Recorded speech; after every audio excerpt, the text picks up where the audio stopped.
চোখ রাখবো ওয়েদার রিপোর্টের দিকে। দক্ষিণবঙ্গের জেলায় জেলায় চলছে চরম তাপপ্রবাহ।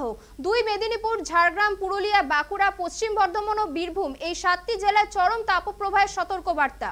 মঙ্গলবার পর্যন্ত এমন তাপপ্রবাহের পরিস্থিতি থাকবে বলে অনুমান আবহাওয়া বিজ্ঞানীদের। তাপপ্রবাহের সঙ্গে সঙ্গে বইবে লুও। কলকাতাতে শনিবার 41 ডিগ্রিতে পৌঁছতে পারে তাপমান, স্বাভাবিকের থেকে যা 5 ডিগ্রি সেলসিয়াসের বেশি। তবে আগামী সপ্তাহে দক্ষিণবঙ্গে বৃষ্টির সম্ভাবনা জানালো হাওয়া অফিস। বঙ্গোপসাগরে ঘূর্ণাবর্তের জেরে জলীয় বাষ্প ঢুকবে, তার ফলে বৃষ্টির সামান্য সম্ভাবনা জেলাগুলিতে। রীতিমতো পুড়ছে দেশের বেশিরভাগ এলাকা। তাপপ্রবাহের পরিস্থিতি ওড়িশা, ঝাড়খণ্ড এবং বিহারের কিছু অংশে, তবে বৃষ্টি ও ঝড়ের সম্ভাবনা উত্তরপ্রদেশ ও রাজস্থানের কিছু অংশে। একই সাথে বৃষ্টির সম্ভাবনা উত্তর ভারতেও।